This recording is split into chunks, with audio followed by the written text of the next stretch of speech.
Laurent, Marc, vous pouvez commencer par faire un saut dans les haricots, dans la serre. Alors il n'y a pas grand chose, donc vous passez vite surtout, mais il doit bien y avoir une petite poignée qui traîne. Donc voilà.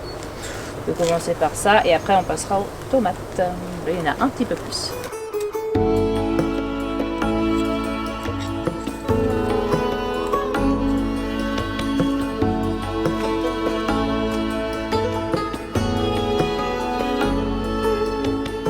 L'indigo, elle doit être rouge en dessous. Et bon, bah tu touches, tu vois. Alors on a actuellement 12 salariés en insertion qui ont divers parcours.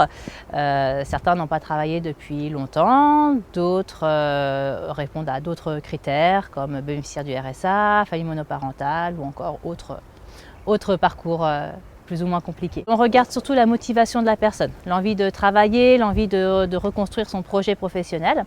On ne demande pas d'expérience en maraîchage, on ne demande pas non plus que la personne veuille faire du maraîchage son projet.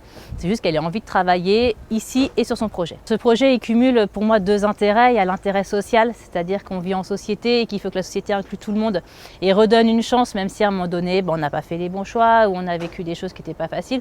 On redonne une chance de pouvoir se réinsérer et retravailler par la suite. Et le côté environnemental qui, à mon avis, aujourd'hui, on ne peut plus faire sans. Voilà, l'urgence, tout le monde la connaît. Donc, en travaillant essentiellement à la main, en supprimant totalement les produits phytosanitaires, on respecte plus l'environnement et notre santé. Mais nous, ce qu'on essaye de faire, et certains s'y retrouvent, c'est un espace, une sorte de sas. Ça laisse du temps. Voilà, on a un salaire, on a une sécurité et ça laisse le temps de se poser et de résoudre les difficultés qu'on a et qu'on n'arrive pas à résoudre si on est dans l'urgence financière. Donc nous, on essaye d'offrir ça.